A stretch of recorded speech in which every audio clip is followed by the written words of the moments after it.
but were they sleeping when entire things was unfolding, when Pakistan, you know, gave the irrefutable evidence how we damaged the enemy in reaction, in self-defense to be specific?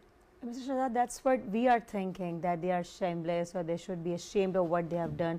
That's our part of the story, but they are not thinking this way.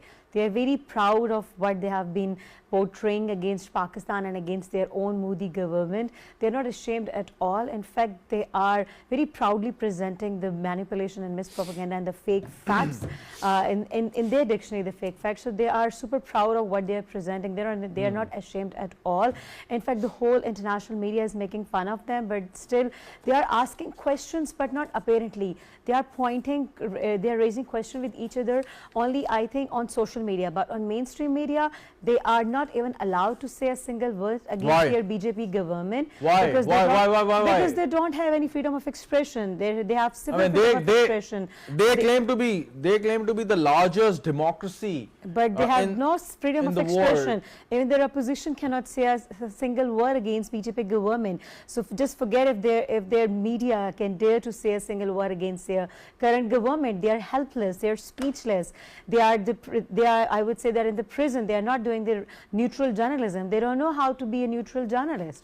So they are not ashamed of anything. If they might be ashamed on social media, but not apparently. You know what their their females and their local public is saying against Modi government, against their Operation Sindoor. You know, they are hurting the Hindu females by launching this Operation Sindoor, because they are saying that morally and ethically they are feeling so hurt and so speechless, because they are saying it's only their husband's right to have this sindoor, and they are making fun of this precious and sacred thing. They call it sindoor. So don't make fun of this sindoor thing. According to the Hindu females, you know, they are the champions when it comes to violation of women rights, violation of minority rights, violation of human rights in particular. So now they have started violating and hurting the sentiments of their own Hindu females by making fun of this sindoor. Dr. Sundus Mustaqim, when we talk about the dialogue process, Pakistan time and again in the past offered India to hold dialogue on the important disputed issues and resolve every disputed issue, including the core dispute of Jammu and Kashmir, through a meaningful dialogue process. India always refused that. India always shied away from the dialogue process. India always, you know, looked down upon us. Now, when they had their state-of-the-art fighter jets down by the Pakistani armed forces, Pakistani Air Force, they face humiliating defeats on the diplomatic front. Every important capital accusing India of warmongering, President Donald Trump trying to mediate between Pakistan and India is keeping very mysterious silence. So now, should we, the Pakistani government, the state of Pakistan, be really interested in the dialogue process when we know the enemy is not, you know, honest? They would every time, whenever they get the opportunity, they would, you know, deceive us. They would, you know, try every opportunity to damage Pakistan. So, is dialogue the right option, right track with India? Mr. Shahzad, you have given the answer as well, because it was just a useless activity and exercise to offer them negotiations every time. As you said, they deceived us, and this is how they listen. They actually now they are telling us that this is the way they are habitual of listening to us, and because only as what Taliban did to us, what India did to us actually, because we have immense exercise and practices on table talks and negotiations, and we tried our level best to have good communication skills with Taliban. But what happened, they only listened through kinetic means, they only listen on battlefield. So India is actually is the same enemy actually, and India is actually telling us that they only listen the kinetic means of communication, not the courteous, not the love talk, and not everything polite, anything polite. So that's how India is, that's how Indian media is. They only listen to kinetic means of warfare, the conventional warfare. That's how they should stop taking us easy, because they have history of taking Pakistan very easy and for granted, because they mistakenly thought that we only have nuclear missiles and that we only know how to use nuclear missiles, and they mistakenly thought that no country in the whole world will support us, and as if they are the only South Asian darlings. And they mistakenly has thought that Pakistan don't know how, is not technologically advanced country, and they don't have anything against this nuclear weapon. They mistakenly thought they had the strong strategic position in the whole world in front of the US in particular. So they all their miscalculations are in front of the world. They have seen that manpower, no matter how technologically advanced any countries, but no one can snatch the manpower from Pakistan. You know, 90% of the technology we have used by our own. You know, only China only supported us morally, ethically, strategically, but actually we have used our own strategic and technological means. So Pakistan is in any way is capable enough to fight against India, and now we are not going to offer them negotiations and table talks, because we have understood our lesson and they have understood. Exactly. Dr. Sundus Mustaqim, one question.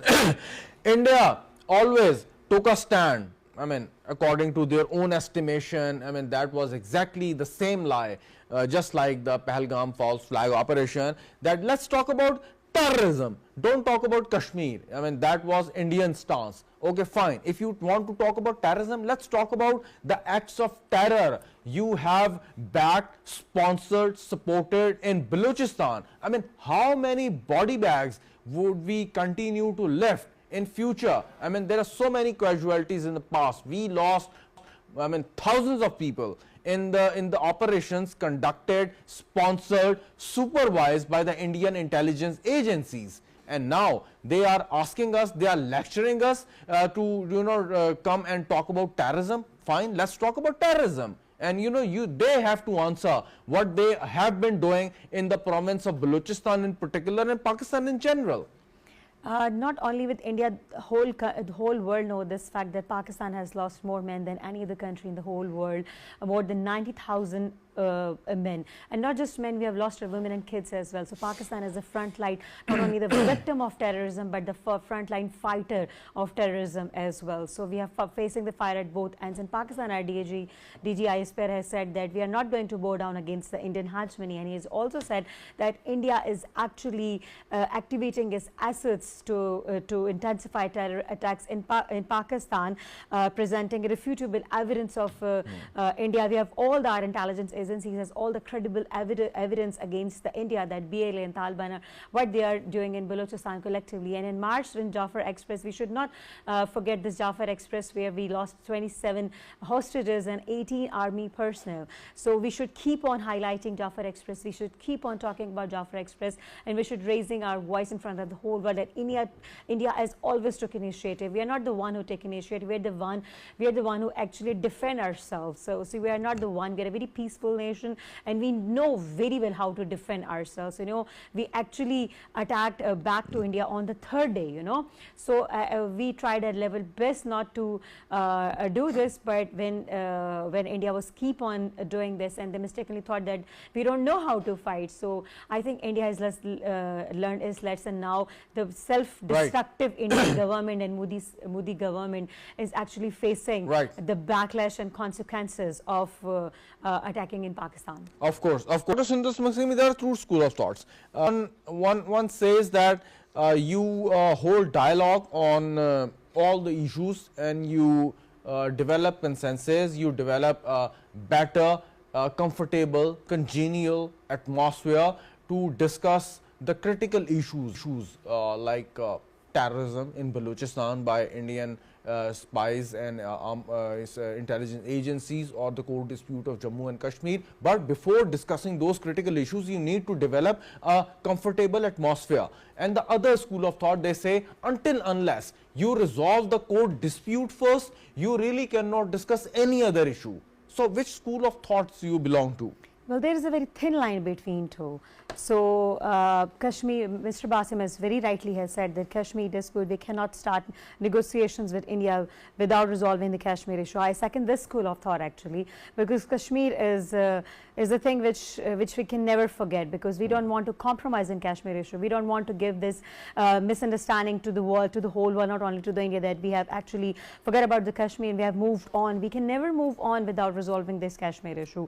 So I think we need to talk first on Kashmir issue, on AJK and what they have been thinking about the GP and AJK. We have very conscious thoughts about the current status of GP and AJK, and yes, certainly about the Indian illegally occupied Jammu and Kashmir. So I think we should first talk about Kashmir. We should resolve Kashmir issue, and then we can have any negotiations of peace and resolving conflict between the two countries. But yes, I also second this thought that trade should go on no matter what. We should not compromise on trade issues, especially Pakistan being the developing country and being the emerging economies, because we are trying our level best to stabilize the economy. We should not compromise on trade. Can I ask a question here? Yes. We are talking about having trade relation with the country which is sponsoring terrorism in our country, killing hundreds and thousands of people in Pakistan, deliberately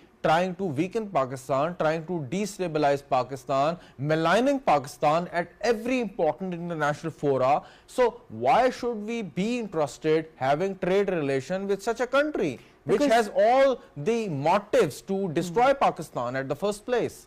Because that's what sensible and developed countries do, and that's how mature countries should behave. Like India and China, no matter what, they can never compromise on their trade. So these are the emerging superpowers, and India mistakenly thought they are becoming the superpower, but China is the real superpower in this region. So they never compromise, no matter what is happening on Ladakh, what is happening in different parts of the both of the countries. They never compromise on the trade. So that's how the mature countries should behave like. So we are actually just trying to resolve our dispute, internal disputes of terrorism, and we are actually resolving